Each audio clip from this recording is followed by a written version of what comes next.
Hello, BookTube. I am coming to you with an event here in May. Faith&Books has created an event called, well, I'm not sure what the official name is going to be. It's going to be something like a Magazine May or May Magazines. The idea is to read or discuss a magazine article, preferably from a magazine that's prior to the presenter's birth. And you can do any frequency, weekly or bi-weekly, every day. I have a number of magazines or periodicals from the 18th century and 19th century, and stuff from the early 20th century. Now, we can as long as it originally appeared in a magazine, I believe that under Faith's guidelines, that it would be okay, as long as if it's been reprinted in a book form, that's fine, because it originally appeared in a magazine. So as I say, I have a number. I'm going to start out today with something from a magazine that was started in 1832.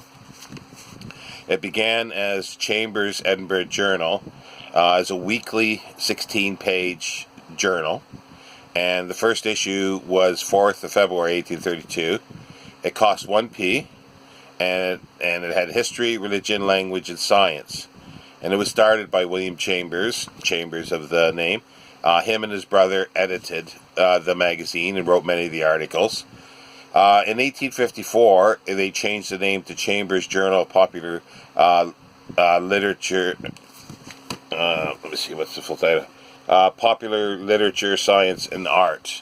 So they added more literature and fiction serialization. But between then, just shortly after, it was like a few years after, it had a circulation of almost 1 million. It was approaching 1 million copies. In 1897, the name was changed again to just to simplify it, Chambers' Journal, and it lasted until 1956. I don't know if it continued with the 16-page item after this, because the one I have is still 16 pages from the 1880s. I have most of 1880s in a bound book like this, and it went up to 1p, 1.5p, so 1.5p pence. Now, what I'm going to read from is an article from Saturday, August 23rd, 1884.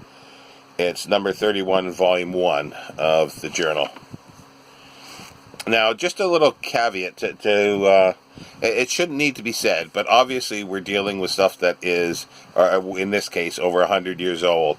And you just have to keep in mind that, sensibilities, political correctness, whatever you want to call it, in some ways was different then. So it may not mesh with, modern sensibilities or current sensibilities. Neither will our current sensibilities mesh with something 10, 20 years from now. So that you just have to keep that in mind. But what I'm going to read is a little article. It's called Quarantine. Sort of makes sense for the times here. And it's there's no specific author's name, but it says by an examining officer. So here it goes. Oh, I need the light here. So it's, and I also have my magnifying glass if needed, but I need the light because of the small print. Here we go. At the time when everyone has been anxiously pursuing the daily accounts of the increase or abatement of cholera in European towns, and when there exists a lurking fear lest the dreaded scourge should obtain a footing on our shores, a brief description of the precautions taken against such a visitation may possibly prove interesting to your readers. The majority of people have, of course, a hazy idea that vessels from southern France are not allowed to slip in and out of the United Kingdom without strict examination as to the possibility of cholera or other disease existing on board. They know that there is some action taking bearing the old-fashioned title of quarantine, and that it relates to the isolation of vessels on board which disease may exist, but with this knowledge, in a majority of instances, their information ends. This very haziness thus induces unfounded fear, and fear supplies one of the chief ingredients on which cholera may be most bountifully fed. If I can in my own way lessen this apprehension by detailing as briefly as possible the close supervision to which vessels from foreign ports, just now from the south of France especially, are subjected, the purpose of this article will be fully realized. Quarantine, according to the lexicographers, is a term during which a ship arriving in port and suspected of being infected with a malignant contagious disease is obliged to forbear all intercourse with the shore. Thus, a ship arriving from in the United Kingdom at the present time and having on board, or suspected of having on board, a case of cholera would be at once cut off from all intercourse with the shore or with any neighboring vessel. This cutting off process was in olden times much more cumbrously managed than at present. Then the quarantine stations round the shores of Great Britain were not only numerous, but were themselves a source of danger to all encountered. Now the only one of the old quarantine stations of the United Kingdom is that of the Mother Bank in the Isle of Wight, where are located 3 unemployed men of war, having on board a staff of officers and men with all appliances necessary for dealing with vessels placed in quarantine. These vessels, I understand, have only been called into requisition on 12 occasions during the last 20 years. The place for the performance of quarantine at any port is now generally decided by the local authority of that port in conjunction with the officers of custom who may be stationed there. Her Majesty's Privy Council are, of course, primarily responsible for the due carrying out of the quarantine regulations, but on the officers of customs depends the detention of any vessel pending the decision of the higher authorities regarding such detention.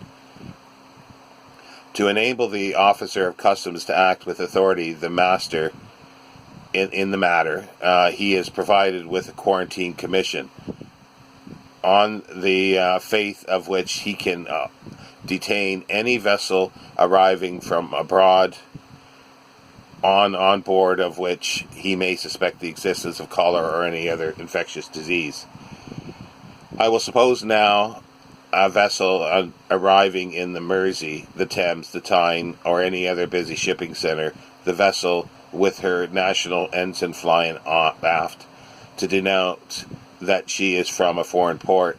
Let us suppose a port infected with cholera sails or steams up to a position some distance from the shore, termed the boarding station.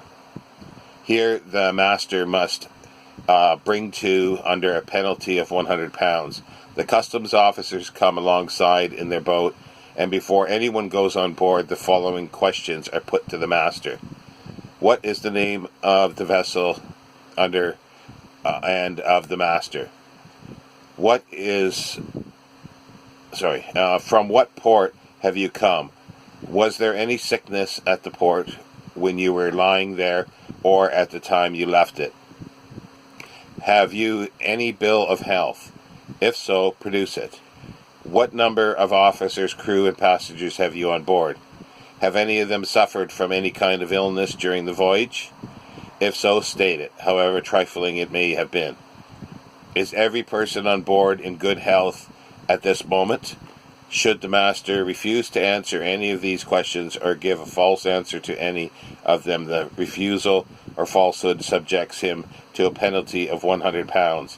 And if the questions have been put upon oath and he returns a false answer, he is liable to punishment for willful and corrupt perjury. Should the answers of the master be deemed unsatisfactory, and should the officer of customs suspect the existence of cholera on board, be at once he at once detains the vessel and appraises the local authority, in order that his medical officer may inspect the vessel and decide whether or not the suspicions of the officer of customs are fully founded. If, however, the local authority fails to have such inspection carried out within 12 hours, and local sanitary boards would be well to bear this fact in mind, the officer of customs does not possess the power to detain the vessel longer, but must, on the expiration of the said 12 hours, release the vessel from detention. Thus, it becomes of the utmost importance that for the safety of the community, local and sanitary authorities should see that the medical inspection be carried out with all dispatch. The inspection being completed, and cholera, we will suppose, being found to exist, the vessel is obliged to proceed at once to the quarantine station selected. Every person on board must remain there until the vessel is released.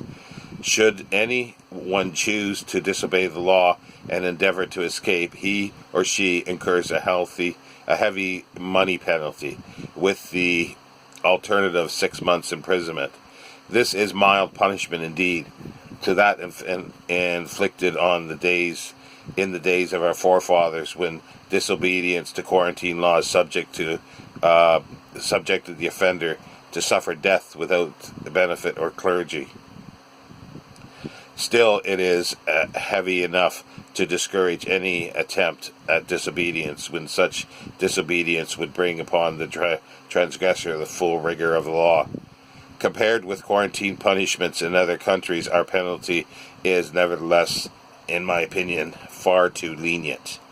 I have known of sailors in the Mediterranean who had left their vessel after she had been placed in quarantine, narrowly escaping being shot dead on the spot. This speedy dispatch would not, of course, be altogether in accord with our British system of punishment. Yet I can conceive no greater crime than that of risking the propagation of disease in a locality which till then had been free from it. Nothing short of a lengthened period of imprisonment is adequate punishment for a crime so heinous. To leave the particular case of cholera-infected vessel, it may be advisable to have a last word on foreign arrivals generally. In the questions noted above, which are put to the master of the vessel on arrival in the United Kingdom, there occurs the query, have you any bill of health? Most people will probably be inclined to inquire what a bill of health consists of. Bills of health are of two classes, namely clean bills of health and foul bills of health.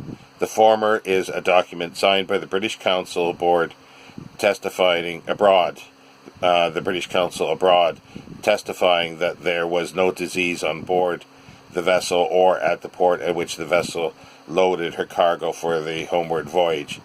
The latter is a similar document testifying that there has been disease on board or at the port of lading, or at any of the ports at which the vessel may have touched on her way home. A clean bill of health issued at Gibraltar a fortnight ago lies before me as I write, and therein it is certified as unmistakable English that good health is enjoyed in the city and garrison of Gibraltar, and that there does not exist therein plague, Asiatic cholera, or yellow fever, as witness the seal of the said city and garrison hereupon engraved. A vessel possessing testimony similar to this is, generally speaking, free from the trouble and annoyance of quarantine, but where the bill of health is a foul one, the case would be widely different. With the latter on board, the display of the dreaded yellow flag with the black ball in the center at the main topmost head makes quarantine almost a foregone conclusion. To narrate the numerous other duties of shipmasters, of pilots, and of passengers in connection with vessels liable to quarantine is scarcely possible within the limits of the present paper. Their duties, indeed, would be understood only by the initiated, and an attempt at a popular translation of very dry and wordy regulations would be utterly frustrated by the introduction of uninteresting technicalities. In conclusion, let me ask readers to reflect that not a single vessel comes near our shore that is not thoroughly investigated with regard to the existence of infectious disease, and by such reflection to banish those unwholesome fears which do more than anything else to foster cholera or any similar scourge. So that ends the article. I do find it interesting where he says what the penalties are if somebody jumps ship. And then he says, in days of past, they would be shot. And then he says, and then Heather says, I have known of sailors in the Mediterranean who have left their vessel after she had been placed in quarantine, narrowly escaping being shot dead on the spot. And this, and he puts in quotes, speedy dispatch, would not, of course, be altogether in accord with our British system of punishment. But he says, and then he goes on to saying, well, it's too lenient what we have. So he's sort of saying, maybe we should shoot them? I think that's what he's saying. But no, it's. I found that quite interesting because it was known then to keep if there's infection, to keep it out. And there was, at least from this time, and probably before, I'm sure many viewers know better than I, of the history maybe of the quarantine for ships and for infectious diseases coming into the country. Because there's been a huge, long history of plague and disease every few decades. But yeah, no, there's number one for May 1st. And I'll be jumping around probably, but I could spend the whole month just in this one volume, but I won't. But there are other interesting titles to potentially go through. Like there's full essays, and then there's even book reviews. There's something called occasional notes, which are little snippets of little bits and pieces. And then there's, for instance, it's electricity as a brake, fastest passage on record, French crown jewels, gas cooking stove, or a handy gas cooking stove. Lights and lighthouses investigations. Or investigations on lights and lighthouses. Recent marvelous sunsets. Yeah. Prevention of blindness in industry. Burns and scalds. Just all sorts of things. So, there was one that kind of looked interesting that would be sort of, I guess, a little microscope or on the times. Let me try to find here, but it's a bit long, but I might do it. I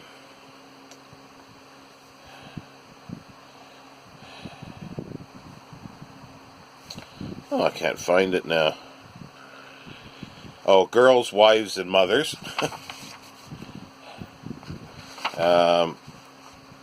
And there's just other things. There's one here that is talking about work. Yeah, women. A word on women's work.